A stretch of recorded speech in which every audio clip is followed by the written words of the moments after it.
ರಟ್ಕಲ್ ಹುಡುಗಿರ ಶ್ರೀ ಅಣವೀರಭದ್ರೇಶ್ವರ ಜಾತ್ರಾ ಮಹೋತ್ಸವ.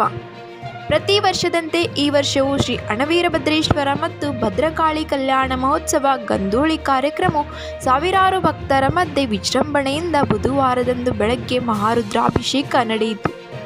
ನಂತರ ವಿವಿಧ ಸಾಂಸ್ಕೃತಿಕ ಕಾರ್ಯಕ್ರಮಗಳು ಜರುಗಿದವು.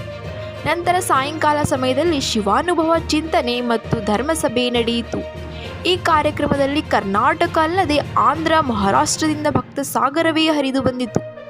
ತದನಂತರ ಜ್ಯೋತಿ ಬೆಳಗಿಸಿದ ದಿವ್ಯ ಸಾನ್ನಿಧ್ಯ ವಹಿಸಿ ಮಾತನಾಡಿದ ಪೂಜ್ಯ ಶ್ರೀ ಷಡಸ್ಥಲ ರೇವಣಸಿದ್ಧ ಶಿವಾಚಾರ್ಯರು ಶ್ರೀನಿವಾಸ ಸರಟಗಿ, ನಮ್ಮ ಸನಾತನ ಹಿಂದೂ ಪುರಾಣದ ಪ್ರಕಾರ ಶ್ರೀ ವೀರಭದ್ರ ಸ್ವಾಮಿ ಶಿವಪರಮಾತ್ಮರ ಕಡುಕೋಪದ ಶಕ್ತಿ ಪರಿಣಾಮವಾಗಿ ಉದ್ಭವಿಸಿದಂತಹ ಶಕ್ತಿಶಾಲಿ ದೈವ ಮತ್ತು ಹಲವಾರು ವರ್ಷಗಳಿಂದ ಅಣವೀರಭದ್ರೇಶ್ವರ ದೇವಸ್ಥಾನದಲ್ಲಿ ನಡೀತಾ ಬಂದಿದ್ದು, ಈಗ ದೇವಸ್ಥಾನ ನವೀಕರಣಗೊಳ್ಳುತ್ತಿರುವುದು ಬದಲಾವಣೆಯಾಗಿದ್ದು ಬಹಳ ಸಂತೋಷವಾಯಿತು.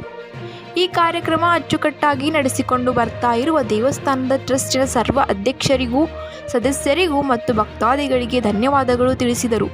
ಇಂತಹ ಸತ್ಕಾರಕ್ಕೆ ತಾವೆಲ್ಲರೂ ಕೈಜೋಡಿಸಿ ಇನ್ನೂ ಹೆಚ್ಚಿನ ಅಭಿವೃದ್ಧಿಗೊಳ್ಳಲಿ, ಆ ಅಣವೀರಭದ್ರೇಶ್ವರನ ಆಶೀರ್ವಾದ ತಮ್ಮೆಲ್ಲರ ಮೇಲಿರಲಿ ಎಂದು ಹರಿಸಿದರು. ಅಧ್ಯಕ್ಷತೆ ಪೂಜ್ಯ ಶ್ರೀ ಷಡಸ್ಥಲ ಬ್ರಹ್ಮ ರೇವಣಸಿದ್ಧ ಶಿವಾಚಾರ್ಯರು, ರಟ್ಕಲ್ ಪೂಜ್ಯ ಶ್ರೀ ನೀಲಕಂಠ ದೇವರು, ಅತಿಥಿ ರಾಮಲಿಂಗಾರೆಡ್ಡಿ ದೇಶ್ಮುಖ್, ಶರಣಬಸಪ್ಪ ಮಾಶೆಟ್ಟಿ ಮಾತನಾಡಿದರು. ಅಣ್ಣರಾವ್ ಪೆದ್ದಿ, ವೀರಣ್ಣ ಗಂಗಾಣಿ, ಡಾಕ್ಟರ್ ಅನಿಲ್ ರಟ್ಕಲ್, ನೀಲಕಂಠರಾವ್ ಪಾಟೀಲ್, ಸೋಮಣ್ಣ ಕುರ್ಕೊಟ್ಟಿ, ಮಹೇಶ್ ಪೆದ್ದಿ, ರಾಜಶೇಖರ್ ಗುಡ್ಡಾದ, ಅರ್ಚಕರಾದ ಗೌರಿ ಶಂಕರ್ ತೆಂಗಿನಮಠ, ರೇವಣಸಿದ್ದಪ್ಪ ಕುರಿಕೊಟ್ಟ, ಸಂತೋಷ್ ಚಿದ್ರಿ, ಜಗದೇವಪ್ಪ ಮಹಾಗಾವ್, ಚಿಕ್ಕವೀರ ಸ್ವಾಮಿ, ಮಲ್ಲಿಕಾರ್ಜುನ್ ಕುರ್ಕೊಟ್ಟಿ ಚಿದ್ರಿ, ನಾಗಣ್ಣ ಗಡ್ಡಿ, ರವಿ ಬುಳ್ಳ, ಭಾಜಾ ಭಜಂತ್ರಿಯವರಿದ್ದರು.